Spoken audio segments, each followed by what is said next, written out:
Get you some Volt. Those are the words that I heard about a month ago when Volt Inu had launched. And in this honest review sponsored by Volt Inu, we're going to be going ahead and looking into Volt Inu, any red flags, any green flags, everything under the sun in this honest review. So let's get right into this with the chart. Let's start it all off. Now, they did have a multi-chain liquidity slash creating a pair. They created a pair on the Binance Smart Chain, and that chain has been doing exceptionally well. This is, of course, the native blockchain Ethereum for Volt.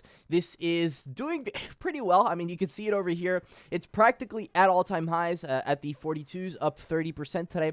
I would presume that they're doing some kind of marketing run here alongside, so that's most likely one of the reasons that this is going on. Remember that marketing is very important for the longevity of any project. If you see people covering a token actively, you know that it's healthy. If you see people not covering a token, then you're starting to see it fizzle out. That's what happens with most of these community-driven projects. Because keep in mind, most of the people learn from this stuff off these other social media platforms. So very important for Volt Inu to have all these things. Of course, like any other honest review, we're going to be going over the basics, right? So their website, they've got their Volt Inu, they got Volt Inu BSC. These were questions that I had, and the Volt Inu BSC has 9K addresses, so it has a bit of a holder basis as well, even more so than the latter. But this one's over at 69.73, right? This one's at $50 million, and you had some craziness here. It was bonkers. They had a supply shock, and then of course the supply kind of caught up, and you saw that candle.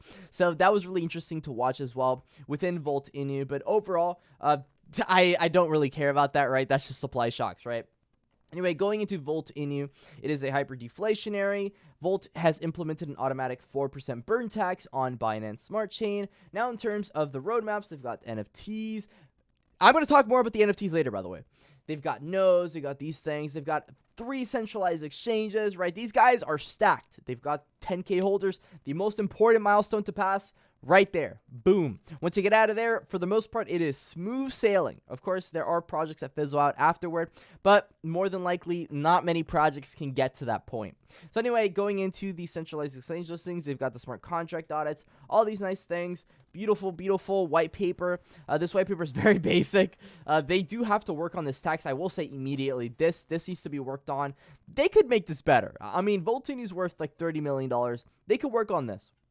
Anyway, utility is at the heart of the considerations. Partnership with CryptoCart. Any Volt owners can buy real-world goods from more than 1,700 sellers worldwide. That's nice. That's nice. Pay to earn game. Volt has intended to use in-game currency as Volt Inu. Okay, that's nice. The Volt Inu is going to be their in-game currency. Launchpad incubator. Volt community has enjoyed since its inception. The development of a launchpad could only create a win-win scenario. No, not true. If you get a bunch of rugs on your launchpad, it's a lose, okay? It's a lose-lose situation. Well, lose-win, right? The launchpad wins because they get your funds. Anyway, I do think that if Volt, goes ahead and invests these things correctly, that it'll grow even that much faster. Anyway, going into the gamified social activity, giving the involvement of our community members, implementing a ranking reward system. Nice, that's good that you incentivize people for activity. So anyway, going deeper into it, those are the roadmap, and then you've got tokenomics, 1% reflection. Good to have reflection. Liquidity is great. 4% marketing development and 4% treasury. Now, I think these are all pretty standard stuff. Don't think any of it is crazy, so that is also good for me. In terms of Binance Smart Chain, pretty much the same thing. They've got the same contract. Now, beautiful. I do think they have to work on this white paper. They can make it look better. As well as the website. They can make the website look better, but I think these are things that I'm just being picky, and it's not the worst thing in the world. Now, they have a Solidity Finance audit. I'd want them to have a Certic audit, of course, down the line. That's something they're probably looking at already. 30 different people have asked them for it. Anyway, so pretty much everything's fine. They have their liquidity vested until December 19th of 2022. So for the most part, for a while, the tokens are going to be vested. So we can see that for the most part, there is that investor confidence that comes inherently from that. We've got that 12% liquidity fee, here 1% tax fee. Okay, beautiful, right?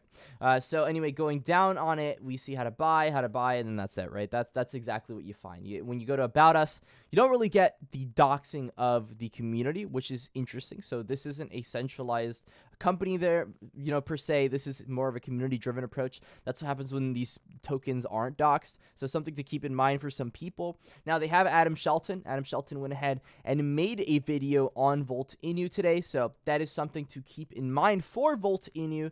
Of course, the chart is doing exceptionally well for Volt Inu today as well. So on top of that, we have things like Welcome to Park City with Volt Inu, the official sponsor of this. So they are going ahead and sponsoring a bunch of different places, one of them being the farmers market in Utah. So interesting to find that for Volt Inu, they're trading on XT Exchange, which went ahead and happened pretty much today. Which is nice, right? That happened earlier today. And I do think that Volt Inu, it's doing pretty well. I think this is one of those projects that is going to be one of those gems, right? They're going to be sustainable. They have a pretty zealous community. I remember back when they first launched, they were like, get you some Volt. That was their thing. Get you some Volt. And I remember that some guy was rapping, and he just kept saying, get you some Volt. It just stuck in my head. So I think for community-driven projects, it's exactly what you want to do. You want to get it stuck in your head. You want to keep driving the point forward until inevitably the day comes that Classy Crypto covers your token. So my name is Classy Crypto. Be sure to like and subscribe if you want to see more of these kind of content. Thanks for sponsoring the video, Volt Inu. So in terms of rating, I'd give it, I think this is a 4 out of 5. I think this is a solid project. Of course, I don't think it's like a buy. It's not incredible. I think it's solid. I think it's a good project. Stay safe, stay classy, and that's all.